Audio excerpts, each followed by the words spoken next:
Voters in Mahoning County will decide who will take over as county prosecutor. Democratic candidate Gina DeGenova is facing off against Republican candidate Lynn Maro on the ballot this November. 21 News is your place for politics, and we're spending 5 minutes at 5 with the candidates that are on the ballot. Joining me now is Lynn Maro. Thank you so much for taking the time to be here. It's a pleasure to be here. Thank you very much. Yes, tell us why you're running for county prosecutor and a little bit about your experience. You're an attorney right now. Thank you. I've been an attorney for 33 years. The past 30 years I've practiced in Mahoning County, first as an assistant prosecutor, and then I've had my own private practice. And the past 23 years I've done quite a bit of criminal defense work. Quite frankly, got tired of complaining about the same issues over and over again, and it was my husband who said, "You've been complaining for 25 years, why don't you do something about the problems you see, the things you see that could be improved?" And as a result, we talked about it and decided I'd run for prosecutor. Okay, and what are some of the things that you would like to change day one? You know, we report often here about criminal cases, heinous crimes, and other criminal offenses, but what would you do differently?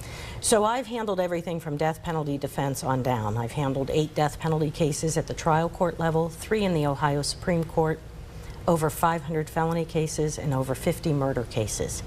I've been in the trenches for 25 years, seeing it all. Day one, we need greater coordination with law enforcement to make sure the cases are prepared and ready to get convictions when we get the charges filed through the grand jury. The second thing is a better coordination of and assessing the violent felonies. Right now, it's all over the board with our plea bargaining. We need to be more aggressive with the violent felonies, and then the lower level cases look at diversion courts such as drug court, honors court, mental health court. I think we've seen a pattern of continuances, delays, and cases lost because evidence isn't turned over or the rules aren't followed, and I want to eliminate that. Okay, and you also have seen the plea deals obtained in convictions like the death of little Rowan Sweeney and that case with the multiple suspects involved.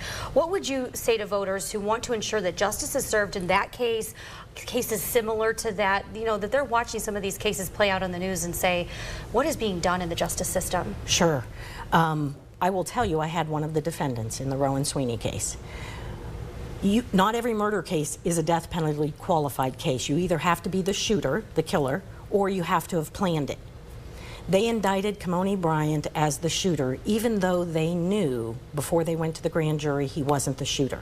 Their key witness told them he wasn't the shooter, and they still went forward with the death penalty on that. That took 3.5 years of litigation and hundreds of thousands of dollars of litigation before the death penalty was dismissed, and Mahoning Bryant took a plea to murder. What I'd like to see is not rushing to get those indictments. Wait until law enforcement is done with their investigation, and the charges that are indicted should be supported by the evidence, not just getting the headlines that we've indicted for the death penalty. Had we pumped the brakes, talked to the witnesses, waited for the DNA to come in, that wouldn't have been indicted as a death penalty case because there was no evidence to convict Mahoning Bryant of the death penalty.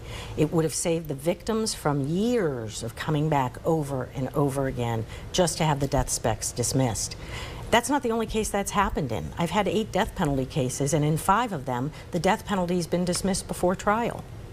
So we need to be smarter and wiser about how we're using our criminal justice resources, what we're putting victims through, and make sure when we indict a case, we have the evidence to get that conviction. And real quick, before we go, what makes you stand out against your opponent, in your opinion, when you're at the ballot box and a lot of voters are going to try to make this decision? So, as I said, I've handled 8 death penalty cases at the trial court level, 3 in the Ohio Supreme Court. My opponent's handled none. I've had over 50 murder cases. She's had 1. I've handled over 500 felony cases, both as a prosecutor and a defense attorney. She's handled 3. My skills over the last 33 years have been developed so that I have a better sense of how to handle these cases, how to work with law enforcement, and how to get the convictions. All right, Lynn, thank you so much for joining us right here at 5 to talk about the issues and, you know, your race specifically. I appreciate your time. Thanks for your time. We appreciate helping get the word out. Thank you.